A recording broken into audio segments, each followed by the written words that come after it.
سورہ نساء کی آیت نمبر 1 ہے۔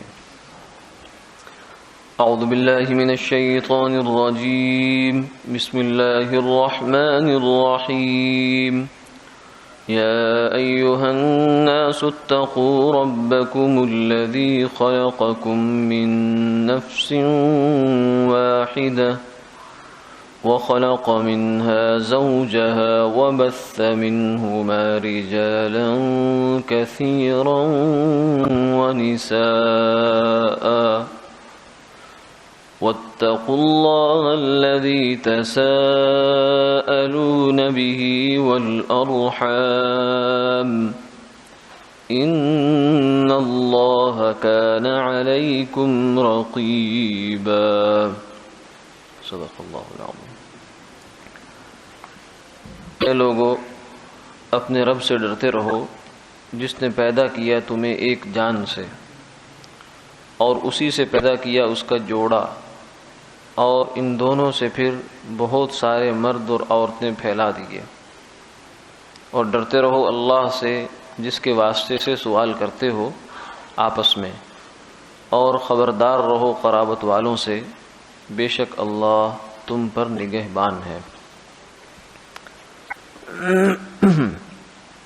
آیت کا ابتدائی حصہ کل کی نشست میں بیان ہوا ہے۔ آج کی نشست میں واتقوا اللہ الذی تساءلون بہ والارحام، اس سے متعلق کچھ عرض کیا جائے گا۔ فرمایا اے ایمان والو، اس اللہ سے ڈرو جس کے نام سے تم سوال کرتے ہو اور تمہارا سوال پورا ہوتا ہے۔ اللہ کا نام بہت بابرکت، عظمت والا ہے اور بلند و بالا ہے۔ یہ اللہ ہی کا نام ہے کہ جس کی برکت سے یہ کائنات باقی ہے اور تھمی ہوئی ہے۔ اسی لیے حدیث پاک میں آتا ہے کہ لا تقوم الساعة حتى يقال في الارض اللہ اللہ، جب تک زمین میں اللہ اللہ کہنے والا ایک انسان بھی باقی ہے اس وقت تک قیامت نہیں آ سکتی۔ تو گویا کہ اس کائنات کی جو روح ہے وہ اللہ کا نام ہے۔ اس نام میں اتنی برکت ہے۔ تبارک اسم ربک ذی الجلال والاکرام، تیرے رب کا نام بڑا بابرکت ہے، بڑی برکتوں والا ہے۔ تو اللہ کا نام بڑا عظمت والا، بڑی برکت والا ہے۔ کسی نے کسی اللہ والے سے پوچھا کہ میں ذکر کر رہا ہوں تو اس سے کوئی فائدہ محسوس نہیں ہو رہا۔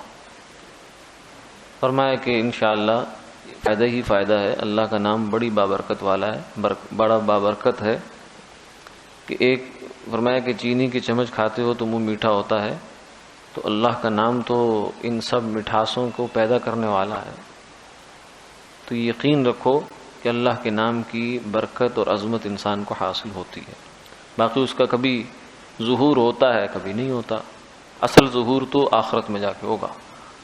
جو ایک دفعہ سبحان اللہ انسان کہتا ہے تو یہ بھی اس کا اجر اس دنیا میں آ ہی نہیں سکتا۔ دنیا کا ظرف بہت چھوٹا ہے۔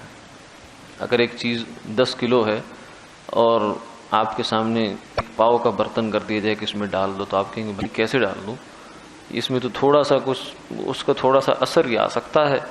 دنیا کے اندر اللہ کے نام کی عظمت اور اس کا جو اجر ہے، جو اثر ہے، وہ پوری طرح ظاہر ہو ہی نہیں سکتا۔ ایک سبحان اللہ کا اجر اس دنیا میں نہیں آ سکتا۔ تو اللہ کا نام فرمایا بڑا بابرکت۔ اور بعض اللہ والوں کو اس کی چاشنی اللہ نصیب بھی فرما دیتے ہیں دنیا میں۔ ایک بزرگ رہتے تھے دلی میں، وہ کہتے تھے کہ قسم کھا کے کہتے تھے، نیک آدمی تھے تو ان کی بات پہ ویسے بھی اعتبار ہے کہ جب میں اللہ کا نام لیتا ہوں تو منہ ایسے میٹھا ہو جاتا ہے جیسے شیرینی ہو۔ تو یہ ہو جاتا ہے اگر انسان گناہوں سے بچے اور اپنے دل کی حفاظت کرے، نگاہ کی حفاظت کرے، کان کی حفاظت کرے، زبان کو غلط بول سے بچائے، تو اللہ تعالیٰ یہ کیفیت بھی بعض اوقات نصیب فرما دیتے ہیں۔ لیکن اگر ظاہر ہو یا نہ ہو، لیکن بہرحال اللہ کا نام میٹھا ہے اور برکتوں والا ہے، دل کو بھی روشن کرتا ہے۔ ایک دیا سلائی اور ایک چھوٹی سی لائٹ جو ہے وہ پورے کمرے کو روشن کر دیتی ہے، تو اللہ کا نام دل کو روشن نہیں کرے گا؟ یقیناً کرتا ہے۔ اور فرمایا کہ یہ نام وہ ہے کہ جس کا واسطہ دے کر تم ایک دوسرے سے سوال کرتے ہو۔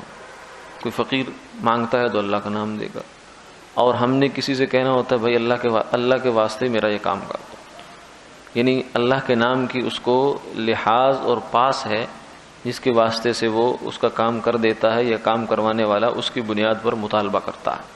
اور یہ بھی کہا جاتا ہے اللہ سے ڈر، بھائی اللہ سے ڈر، اللہ کا خدا کا خوف کر، یہ کیا کر رہا ہے تو یہاں بھی اللہ کے نام کا گویا کہ ہم وسیلہ دے کر، واسطہ دے کر اسے کہتے ہیں کہ یہ کام ایسا کرو یا نہ کرو۔ تو یہ بہت بڑا جو ہے اللہ کا نام ہمارے ہر جگہ گویا کہ کام آنے والا ہے۔ ایک تو کام آ ہی رہا ہے کہ کائنات کا ساری کا نظام اسی نام سے برکت سے کھڑا ہوا ہے۔ فرمایا کہ جس اللہ کے نام سے تم اتنے فائدے اٹھاتے ہو اس سے ڈرو، اس کا خوف بھی دل میں پیدا کرو، کہ اس کا حیا اور شرم بھی دل میں پیدا کرو، کہ اس کی انسان نافرمانی نہ کرے۔ پھر والارحام، اور دوسری چیز ہے رحم، رشتہ داریاں۔ رحم رحمت سے ہے، اور ویسے ماں کے پیٹ میں وہ جھلی یا وہ جس میں بچہ پیدا ہوتا ہے اس کو بھی رحم کہہ دیا جاتا ہے، تو اس کو بھی رحم کہنے کی وجہ یہ ہے کہ یہ رشتہ داری کی بنیاد ہوتا ہے، اسی سے پھر آگے، اسی کی بنیاد پر آگے رشتہ داریاں چلتی ہیں، اور جس سے پھر ہم آگے کہتے ہیں صلہ رحمی۔ تو رحم جو یہ ہے، یہ اللہ کے نام کا گویا کہ حصہ ہے، رحمان، رحیم، رحمت اللہ کی صفت ہے، تو اسی سے صلہ رحمی، یہ رحم یعنی رشتہ داری کو اللہ نے بنایا ہے۔ حدیث پاک میں آتا ہے کہ جب اللہ تعالیٰ نے رشتہ داری کو پیدا کیا تو یہ اللہ کے سامنے کھڑی ہو گئی اور کہنے لگی کہ میرے لیے کیا ہے، یعنی مجھے آپ نے بنا تو دیا، دنیا میں میرا ایک مقام ہوگا، لیکن جو مجھے جوڑے گا اسے کیا ملے گا، جو توڑے گا اسے کیا ملے گا؟ فرمایا کہ من وصلک وصلتہ ومن قطعک قطعتہ، تیرا مقام یہ ہے کہ جو تجھے جوڑے گا میں اسے اپنی رحمت سے جوڑ دوں گا، اور جو تجھے کاٹے گا میں اسے اپنی رحمت سے کاٹ دوں گا۔ اس سے بڑا کیا مقام ہو سکتا ہے رشتہ داری کا؟ اور فرمایا کہ لیس الواصل بالمکافی، کہ رشتہ داری کو ذو رحم محرم، یعنی یہ رشتہ داریاں وہ مراد ہیں جو ان کا پہلا درجہ وہ ہے جو خونی رشتہ داریاں ہیں، بہن بھائی، اولاد والدین، اور پھر چچا تایا، ماموں خالہ پھوپھی، یہ جو خونی رشتہ داریاں محرم رشتے ہیں یہ مقدم ہیں، ان کے ساتھ صلہ رحمی کرنا یہ بہت ضروری ہے، یہ پہلا تقاضا ہے انسان سے۔ اس لیے فرمایا کہ جو بندہ یہ نہیں کرتا تو وہ بڑے سخت وعیدیں بھی اس کے لیے آتی ہیں، لا يدخل الجنت قاطع، فرمایا کہ جنت میں قطع رحمی کرنے والا نہیں جائے گا۔ اور شب برات، شب قدر، جہاں لوگوں کی بخششیں ہوتی ہیں، بہت بڑے پیمانے پر لوگوں کو گناہ بخشے جاتے ہیں اور لوگوں کی اللہ تعالیٰ کی رحمت سے حصہ ملتا ہے، اس موقع پر چند ایسے لوگ ہیں کہ جن کو اللہ کی رحمت سے محروم رہ جاتے ہیں، جن میں سے ایک بندہ وہ بھی ہے جو قطع رحمی کیا ہوا ہے، یعنی اپنے کسی خونی رشتہ دار سے ناراض ہوا پڑا ہے، بس کوئی بات ہو گئی، غصہ آ گیا، اب جناب زندگی بھر کے لیے اس سے بولنا ختم، بول چال ختم ہو گئی، تو یہ بندہ یہ نہیں ہے کہ اس نے دنیا سے یہ کاٹا ہے، یہ یوں سمجھے کہ اصل میں اس نے اپنے آپ کو اللہ کی رحمت سے کاٹ دیا، اس نے رشتہ داری کو نہیں کاٹا بلکہ اللہ کی رحمت کی جو رسی اور جو تعلق اور کنیکشن اس کے ساتھ جڑا ہوا تھا، اس کے دل کے ساتھ اور اس کی زندگی کے ساتھ، اس کو کاٹ دیا، اور پھر اللہ تعالیٰ بھی اس کو کاٹ دیتے ہیں۔ من وصلک وصلت، جو تجھے جوڑے گا میں اسے جوڑوں گا، جو تجھے کاٹے گا میں اسے کاٹ ڈالوں گا۔ اور جو جوڑتا ہے پھر اس کو اللہ تعالیٰ جوڑتے کیسے ہیں؟ فرمایا من احب ان یبسط له فی رزقی وینسأ له فی اثری فلیصل رحمہ، کہ جو بندہ یہ چاہتا ہے کہ اس کے رزق میں وسعت آ جائے۔ زندگی میں دو بڑی خواہشیں ہوتی ہیں انسان کی، ایک تو یہ کہ روزی روٹی اچھی ہو جائے، کسی کو محتاج نہ ہونا پڑے، کھلا کھاتا ہو اور حلال کا ہو، اور دوسرا یہ ہے کہ زندگی لمبی ہو، عافیت والی ہو، نیک اعمال والی ہو، ایمان والی ہو۔ تو لمبی زندگی مانگنے میں کوئی حرج نہیں بلکہ اچھی ہے، کیونکہ اس سے انسان اور زیادہ کمائی کرتا ہے آخرت کی۔ تو لمبی عمر اور وسیع رزق، یہ دو بڑی خواہشیں ہوتی ہیں آدمی کی۔ تو فرمایا کہ جو بندہ یہ چاہتا ہے تو اس کے لیے ایک ہی نسخہ ہے، ذرا کڑوا ہے لیکن ہے تیر بہدف، فلیصل رحمہ، کہ وہ اپنی رشتہ داروں کو ساتھ صلہ رحمی کرے. صلہ رحمی کرے گا تو اللہ کی جانب سے اس کو انعام میں، گفٹ میں یہ دو چیزیں مل جائیں گی، رزق میں برکت مل جائے گی اور عمر جو ہے وہ عافیت اور سہولت والی لمبی عمر اللہ تعالیٰ اس کو عطا فرما دیں گے. ایک جو ہے وہ آپ نے یہ بھی فرمایا کہ جو بندہ لیس الواصل بالمکافی، رشتہ دار تم سے اچھا سلوک کر رہے، آپ بھی آگے سے اچھا سلوک کر رہے ہیں. یہ صلہ رحمی نہیں ہے کہ اس غلط فہمی میں رہے انسان کہ جب وہ اچھے چل رہے ہیں میں بھی چل رہا ہوں، جب وہ برے چلیں گے تو میں بھی برا ہو جاؤں گا.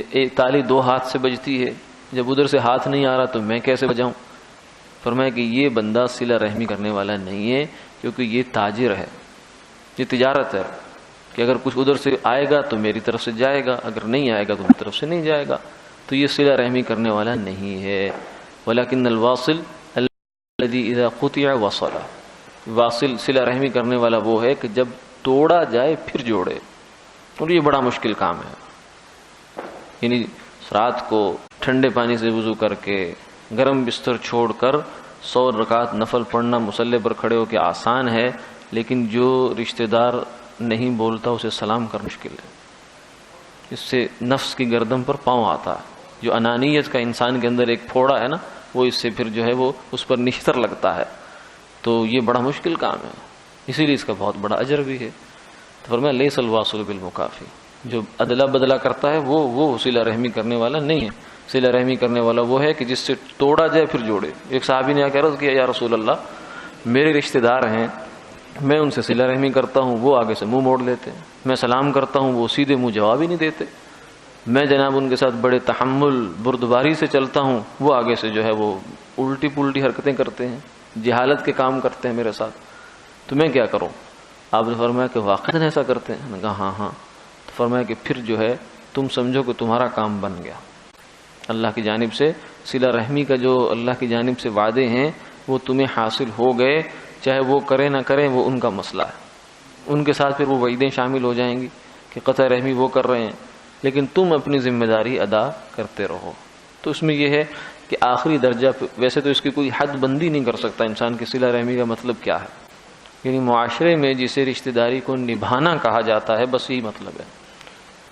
چاہے اس کی پھر آگے حدود قیود وہ تو پھر ہر ایک کیس کے لحاظ سے الگ ہو سکتی ہیں، لیکن اپنا انسان کے اندر ایک ضمیر اللہ نے رکھا ہے کہ جو بول دیتا ہے، بتا دیتا ہے کہ تو یہ کام صحیح کر رہا ہے یا نہیں کر رہا. تو کوشش کرنی چاہیے اس کی. ہو جاتا ہے تلخیاں بھی ہو جاتی ہیں، بالخصوص رشتہ داری میں تلخیاں ضرور ہوتی ہیں، شکوے زیادہ ہوتے ہیں. جہاں تعلقات زیادہ ہوتے ہیں، توقعات زیادہ ہوتی ہیں، وہیں شکوے بھی زیادہ ہوتے ہیں. لیکن ان شکووں کو، ان شکایتوں کو ختم کرتے رہنا چاہیے. آپ صلی اللہ علیہ وسلم نے فرمایا، حضرت عبداللہ بن سلام فرماتے ہیں کہ یہود کے بڑے عالم تھے. مدینہ منورہ میں حضور جب تشریف لائے تو میں نے جو پہلا کلام آپ کی زبان سے سنا تھا وہ یہ تھا، افشوا السلام واطعموا الطعام وصلوا الارحام وصلوا باللیل والناس نیام تدخلوا الجنۃ بسلام. کہ کیا کرو؟ سب سے پہلا کام افشوا السلام، سلام کو رواج دو اور لوگوں کو کھانا کھلاؤ اور رشتہ داریوں کو جوڑو، صلہ رحمی کرو. اور جب لوگ رات کو سو رہے ہوں تو اس وقت اٹھ کر مصلی پر اللہ کے سامنے کھڑے ہو جاؤ. اور فرمایا کہ تدخلوا الجنۃ بسلام، یہ کام کر لو اور ہنستے ہنستے جنت میں جا کے داخل ہو جاؤ. تو عبداللہ بن سلام فرماتے یہ کلام سن کر میں نے کہا کہ یہ نبی کے سوا ایسی بات کوئی نہیں کر سکتا.